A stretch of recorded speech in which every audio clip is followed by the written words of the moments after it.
Brother, this major is already delivering. We got sweeps, possible reverse sweeps. We got NA going big, legacy orgs making comebacks, and FaZe Clan being, well, FaZe Clan.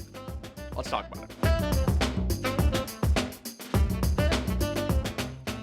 Ladies and gentlemen, before we get back to the video, I have to remind you that the holidays are fast approaching, and your window for buying gifts for your family that will make them actually like you again is rapidly closing. So allow me and our good friends over at Predator Gaming to offer a little inspiration. Now, your family might not be capital G gamers like you and me, but we've got some absolute heaters this year that might actually change that. And there's no better way to convert them than with the power and freedom that comes with a truly premium gaming laptop. The new Predator Helios Neo 16S AI gaming laptop is going to blow you away with its 240Hz OLED display that provides immersive depth and incredible detail. It also sports DLSS that works to boost FPS and reduce latency, so that you can pour hours into playing this thing without worrying about dropping any frames, all while boasting a powerful Intel Ultra 9 processor. And hey, let your aunt give this thing a whirl, and she might finally understand why you haven't been responding to the endless amount of AI videos she sends you on Facebook. Also, as of November 20th, the Helios Neo 16S AI is $400 off, so click on the Best Buy link in the description below to check it out. Give the gift of gaming this year, or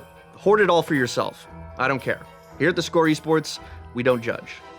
All right, so despite getting off to a very, very messy start, the Budapest Major is in fact living up to the hype. And I'm not just saying that because M80 went 3-0 and NRG beat FaZe. I mean, I am, but I figured I could be, sort of chill about it. But now I'm thinking, screw that, NA are winning the major. So yeah, M80.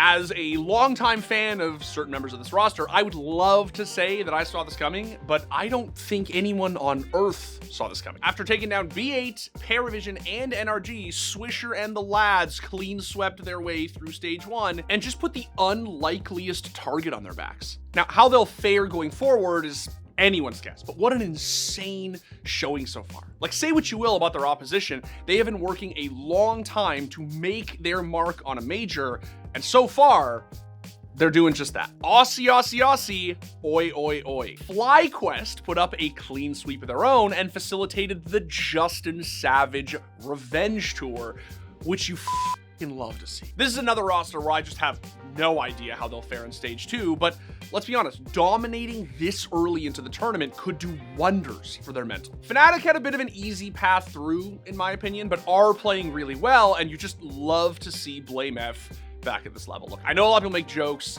about his baiting, but I've always thought he's a really elite player, and I'm just glad to see him competing at a high level again. Now, Nips Road is actually a bit tougher, in my opinion, and I think they're playing well. I'd really like to see them live up to the org name for the first time in eons. And honestly, seeing both Fnatic and Nip make it through this stage of the major just tugs on those vintage OG heartstrings in just the best way. Now, as for the other NA hopeful, NRG, that win against FaZe was hype as shit.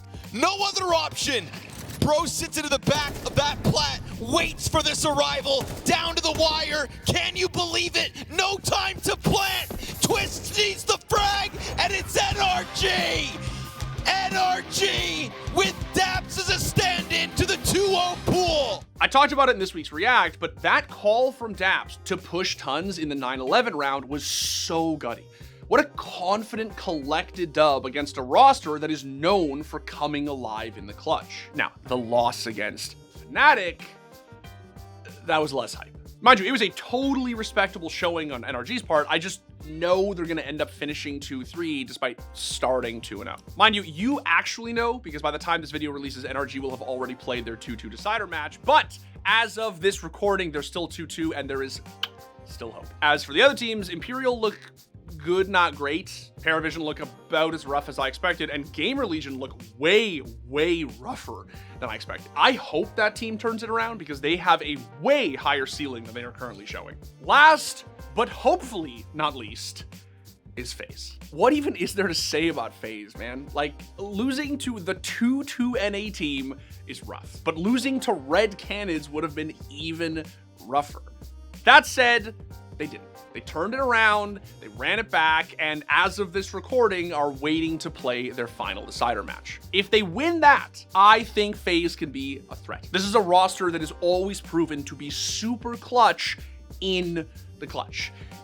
look, they're bad. I know it, really, I do. But I just feel like if you put these guys in a playoff bracket, they will just come alive. It's fun as hell to watch. And even though I myself am not a huge FaZe fan, you can't help but cheer for them when it happens. It's just good Counter-Strike. So yeah, hopefully it happens. Because if it doesn't, I do think a sort of semi-serious conversation about their roster needs to happen. This does seem like sort of a do-or-die moment for FaZe. I do think that in esports, we sort of over-sensationalize certain wins or losses or just the states of certain teams, but this feels like kind of a big test for Kerrigan. I love Kerrigan. I think he is the GOAT IGL, but like, they need to make it out of this stage. Anyway, that's pretty much it for now. It's still early days in the tournament, obviously, but so far the major has been delivering. It's been surprising, which is cool because I do feel that like going into this tournament, Furia aside, the standings were getting a little bit